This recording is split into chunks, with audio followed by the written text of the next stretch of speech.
김용남 전 의원이 3당에 가면서 나도 속고 국민도 속았다. 눈물의 기자회견을 아 이게 했습니다. 뭐야? 그러면서 국민의힘에 희망이 없다 이렇게 얘기했는데 국민의힘 대변인으로서 아니, 제가 김용남 전 의원하고 윤석열 대통령 그 경선 후보 시절에 같이 대변인했단 말이에요. 캠프에 같이 있었죠. 네, 그러니까 참 이분 나름 선배고 한데 참 난감합니다. 이런 얘기를 해야 되는 게 이게 사정이 있잖아요. 본인이 수원 8달에서 지금 몇 년째입니까? 2012년부터 출마를 했으니까 뭐 십몇 년 동안 했는데 결국 거기다가 장관 출신이 와서 활동을 한다고 하니 마음이 많이 상했겠죠. 그리고 그런 경우에 당에서 조금 더 뭔가 설득 또는 얘기를 좀 해주고 하는 그런 과정이 아마 없었던 것 같아요. 근데 보면 이분이 선거를 거기서 4번을 떨어졌어요. 예. 12년 총선 떨어지고 14년도 보궐은 됐는데 16년 총선 떨어지고 20년 총선 떨어지고 22년 수원 시장까지 떨어졌단 말이에요. 그러니까 당 입장에서는 뭔가 선택을 할 수밖에 없는 상황이 있었다. 아, 이분은 그냥 안 되는구나. 그런 판단을 했을 가능성이 높아요. 그리고 김영진 의원하고 2번에서 2번 다 졌단 말이에요. 예. 16년도, 20년도 총선에.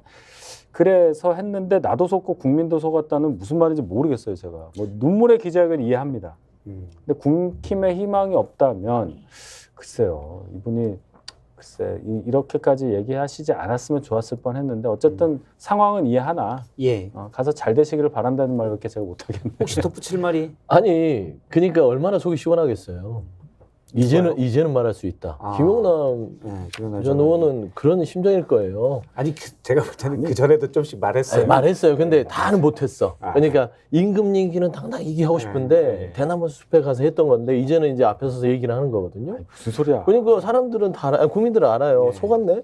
국민도 속고 나도 속고 다 속았다. 뭘 속았던 거예요? 잘할 줄 알았는데 윤석열 대통령이 이렇게 할 줄 몰랐다는 거죠. 그건 국민들이 얘기를 해요. 뭐냐고 한 거는 김용남 전 의원이 윤석열 대통령 정책의 디테일이 좀 없다. 그리고 인사가 망사다 지금. 그렇게 야, 얘기하고. 공천도 받아놓고 많은 뭘 얘기죠. 지방선거 공천도 받았잖아. 아니 그거는 이제 지금 정부 인사가 하고 김용남 전 의원 얘기입니다. 제 자, 그리고 얘기가 김용남 아니고. 전 의원이 본인이 공천 받으면은 이런 말 했겠어요? 그럼 못하죠. 안 했겠죠. 안 했겠죠. 그러니까 안 했다고 당에서 뭐라고 그럼 내가 했을 속은 건데. 거야. 이 말에 내가 속은 그러니까 거야. 이게 뭐냐면 그 서로 간에 비밀을 안고 있었던 거예요. 안묵간에. 근데 그럼 거기도 비밀 많지. 그러든 말든 저기 윤석열 대통령은 너 신경 안 써. 나는 내 보내고 싶은 사람 보낼 거예요. 그러니까 뭐지? 내가 그래도 최소한의 예의를 지켜서 이수기까지 비판했는데 지금 경고를 준 거거든. 김영남 전 의원은. 내가 계속 이렇게 경고를 주는 거야. 내가 잘못하면 나 다 말할 수 있어. 그러면서 이렇게 경고를 줬는데 그걸 무시하고 이제 그 고위직을 내려 보내니 이거 뭐야? 왜냐면 나 다 말. 전 산업부 장관. 그렇죠. 그러니까 이제 나 다 말할 거야. 나 이제 안 참아. 자, 요거 보세요. 이거보다 이게 아직까지 팩트예요, 팩트. 사실 별 말한 건 구체적인 이제 건 곧 나올 없어요. 거예요. 하나씩 풀 거예요. 아유, 뭘 풀 게 어딨어. 요 얘기는 네, 여기까지 하고 손바닥 다른 왕자도 얘기로 풀더라고. 제가 이제 윤석 네. 대변인님이 반박할 수 있게 예. 요것도 물어볼게요. 민주당 것도. 이재명 대표가 이제 태어난 지 꽤 됐는데 지금 어떻게 보면 현재 상황 막 벌어지고 있는 거는 야권 분열이 현재 최근 며칠간은 벌어지고 있거든요. 말이 없어요. 그래서 너무 이런 통합이나 소통의 모습을 보이지 않느냐는 지적도 있거든요. 보시죠. 뭐 그런 지적이 있을 수는 있죠. 뭐 당대표로서의 여러 가지 스타일들이 있으니까. 예. 근데 이재명 대표가 원래 말이 많지는 않았잖아요. 당대표 되고 나서 늘 좀 과묵할 정도로 침묵을 지켜왔고 뭐 지금도 마찬가지인 것 같고. 그래서 갑자기 뭐 말이 없다가 말이 많다가 말이 없으면 말 안 한다고 하지만 원래 말이 없다가 계속 말을 안 하니까 당대표라면서 말수를 확 줄였더라고요. 그리고 이제 뭐 정치를 함에 있어서 곤란한 일들 많잖아요. 그럴 때 가장 쉬운 방법이 침묵이긴 한데 저는 말보다는 당이 변화하는 것들은 행동과 실천 이게 이제 수반이 돼야 된다고 봐요. 아무리 말해야 뭐 할 겁니까? 근데 그런 혁신의 어떤 행동들이 부족한 거는 분명히 비판의 여지가 있다. 근데 이재명 대표께서는 지금 속이겠습니까? 예. 그러니까 본인 스스로도 당내에서 의원들이 뭐 소수긴 하지만 이낙연 전 대표 떠나가고 그다음에 소수 비주류라고 하지만 비명계라고 칭하는 또 의원들 떠나고 근데 결국에는 이 분열을 통해서 민주당이 총선에서 뭔가 좀 손해를 보는 듯한 느낌을 안고 있기 때문에 당대표로서 지금 속이 아닐 거예요. 근데 제가 말을 시켰지만 조심해야 돼요.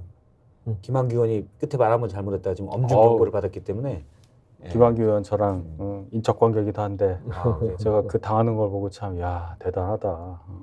뭐또 아슬아슬하더라고. 아니 그러니까 이재명 대표는 그 전에 이제 성남 시장하면서 쭉 엄청나게 센 발언도 시의적절하게 했기 때문에 기초자치단체장임에도 불구하고 전국적인 명성을 얻어서 결국 이 자리까지 왔는데 막상 재작년 8월에 당대표 된 이후에는 점점점이에요 항상 기자들이 뭘 물어봐도 딴 데 보고 있고 뭐 어떠세요 이러면 날씨가 좋아요 뭐 이러고 있고 하니까 이분이 여의도 스피킹 방식에 아직도 적응을 못 하고 있는 거 아니냐. 그러니까 여의도 대선 주자까지 했는데요.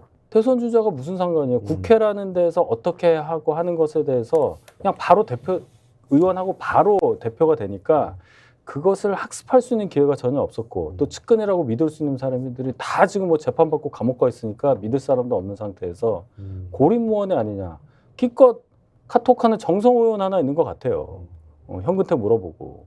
이런 상황이니까 민주당에 제가 계속 얘기하지만 이번에 병원 옮기는 과정에서도 정무적 보좌 기능이 상당히 허술하다.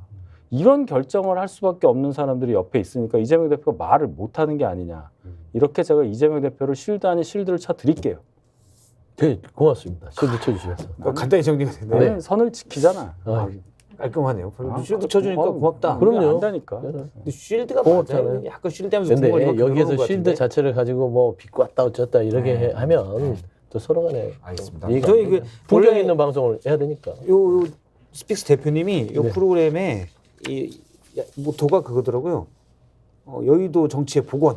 그렇죠. 디톡스가 지금 두 분께서 지금 복원을 하고 계시는 겁니다. 그렇습니다. 뭐 사실 방송을 둘이 300번을 넘게 했다니까 복원이 될 것 같아요. 마음이 안 좋아도 또 인정할 부분들 인정하고 끝나면 또 풀고. 그렇죠. 알겠습니다. 네, 다시 싸우고. 멱살 잡은 적은 없죠. 절대 아니죠. 전 선배인데 어떻게? 이거 멱살도 없어요. 이거 콜라 입고 왔는데 어딜 잡으라고. 불리하시네. 뱃살을 불리해. 잡으시든지. 삿바. 뱃살? 별로 없어요. 아니, 그런 거 안 해. 알겠습니다. 지금 민주당 얘기만 자꾸 하고 있는데 요거까지만 하도록 하겠습니다. 네네. 현근택 민주연구원 부원장 말이 있었죠. 그렇죠. 예, 성희롱 발언으로 논란이 됐고 밀감 차단 조사를 받고 있는데 합의가 됐다라고 그 다른 분이 페이스북에 올렸는데 피해자가 합의한 적이 없는데 무슨 합의냐. 아마 공천 때문에 좀 급해서 그랬던 것 같아요. 그러니까 이제 현근택 본장 같은 경우는 결국에는 지역에서 여러 가지 조금 뭐 관계성들이 예. 원활하지 못했던 건 같아요. 그리고 본인의 말실수도 분명히 있었고요. 부적절했고 그거를 잘 정리했어야 되는데 그게 정리가 안 됐던 것이잖아요. 근데 정치라는 게 그런 거 아닙니까? 본인이 잘못한 부분들을 사과를 하고 그 사과가 받아졌을 때 수습하면서 어떤 기회가 오는 것인데 그 사고의 수습 과정에서 참 운도 나쁜 것이 이게 이재명 대표와 정성호 의원 간의 이 텔레그램 메시지가 공개가 되면서 이거는 말하자면은 이 문제를 그냥 넘어갈 수가 없는 상황이 더 커져버렸죠. 사실. 그러니까 이 문제는 하나밖에 없습니다. 그 피해자가 정말로 이 모든 것들을 넓은 아량으로 용서해주고 이 부분에 대해서는 다시는 현근택 부원장이 이런 처신을 하지 않도록 하는 어떤 약속이나 그런 단호한 어떤 조치들에 대한 것들을 받은 다음에 피해자가 현근택 부원장을 용서한다. 여기에 대해서는 다시는 왈가왈부 안 하고 당에서도 피해를 입지 않기를 바란다. 라는 정도의 수준이 안 나오면 이 사태는 수대가 쉽지 않아요. 그걸 꾀한 것 같은데 미리 합의도 안 됐는데 미리 올려가지고 그러니까 이런 게 이런 게 더 이제 또 불난집에 또 기름을 붓는 격이라서 뭐 현근택 부원장의 개인적인 어떤 정치의 길에 제가 어떻게 평론을 하겠냐마는 빨리 좀 수습을 하시거나 해야만 당의 부담도 되지 않고 본인에게도 이런 거 도움이 될 민주당 것이다. 굉장히 신기한 당이에요. 이걸 무슨 피해자랑 합의하면 이게 없어져요? 그러진 않죠. 그 뭘 합의를 한 걸 가지고 합의를 했다고 해서 뭘 제시를 했다 칩시다. 그럼 현근택 부원장은 다시 살아나는 거예요? 그 웃기잖아요. 아까 한동훈 비대위원장이 얘기를 했어요. 저희 당에서 똑같은 일이 있으면 2번 생각 안 한다는 말까지 했어요. 그게 정상이잖아요. 현근택 부원장 저랑 한 100번 정도 방송을 했고 나이도 같고 가깝지만 너무 안타깝습니다. 상황은. 그러나 그건 변론으로 하고 이런 상황이 일어났는데 무슨 피해자가 이해를 했느니 모범적인 사과가 있었느니 이게 지금 무슨 짓이냐고요. 이게 뭐가 모범적이라는 거예요. 뭐가. 사과를 잘하면 아니, 그거는 개인 간의 일이고 현근택 부원장은 정치하는 사람이니까 어느 정도 공개된 사람이잖아요. 예. 그러면 일반 국민들이 이 기사를 접하고 느끼는 게 있을 거 아니에요. 그거를 합의를 했다는 걸로 어떻게 이거를 커버를 하죠? 어떻게 덮죠? 우리나라 그런 나라인가요? 사람들이 바본가? 제가 말하는 게 합의라는 게 아니라 그게 뭐예요, 그 이게 피해자가 거기에 대해서 그냥 용서를 받아들이고 할 수 이런 있도록 정치적인 길에 사과를 대해서 더 해야 된다. 네, 그렇죠. 정치적인 길을 열어주지 않는 이상은 쉽지 않다는 얘기예요. 아니 그 정치적 길은 이 소식을 접한 국민들이 열어주는 거지. 물론 민주당 내부에 제도가 있으니까 또 적격 나오겠죠. 그럴 수도 있죠. 그게 무슨 그거 왜 해요? 적격 그 나올 수도 적격 심사. 아니 근데 이제 뭐가 있어야 전제가 적격이야 있는 이 당은. 것이죠. 뭐가 전제가 문제가 있어야 적격이더라고. 그게 문제가 없으면 그건 적격 아니야. 아니고요. 조심해. 적격 맞아요? 예? 적격이야? 저요? 아직 안 했지. 저는 적격이죠. 그 뭐 문제 있어? 나요? 어. 너무 없죠. 거긴 다 문제 있는 좀 사람만 목소리 좀 작게 적격이던데. 아 저야 뭐 인생을 다시 반추하게 되네. 그러니까 제가 한마디만 할게요. 민주당은 뭐 나오면 무슨 피해자랑 합의를 했네, 뭐 탄원서를 돌리네. 왜 그런 짓을 해요? 그런 당 없어지나? 참 신기한 과거에 당이야. 국민의힘이 했던 거 떠올려봐요. 뭐 우리가 아니, 뭘 저는 했는데 그렇게 우리는 징계 다 우리를 때려. 비판할 때 그냥 받아들여야지. 예. 뭐 그래서 국민의힘은 뭐 떳떳한가요? 뭐 이러면서 하는 거. 아니 우리 징계를 때, 질렸어요. 우리 징계를 때린 맨날 거야. 국민의힘 매일 22년 몇 월에 뭐 그런 하면은 거- 문재인 정부에서 뭘 했다 그 그거 안 이게 이제 하겠다. 질려가지고 우리는 그렇게 하지 않는. 역시 새로운 24년 방식 토론을 그럴 수 있어요. 새로운 초식을 받아들일 건 또 받아들이고 예. 나중에 괜찮아요. 나중에 이제 또 다른 거 이제 국민의힘에 터질 거예요. 덕분에 이 그때 주제 보시죠. 빨리 넘어가게 보여줘야지. 됐어요. 아, 우린 징계 한대. 그때 가서 보시죠. 알겠습니다. 비대위원장이 한동훈이라고. 그러니까 안 되지.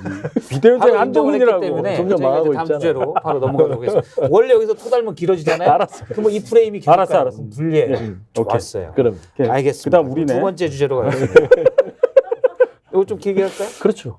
길게 가려고. 시간이 그래서 끊었어요. 33분짜리. 33분. 들어와. 들이대. 국민의힘은 할 게 너무 많아. 들어와. 들이대세요. 이거 괜찮아요. 막-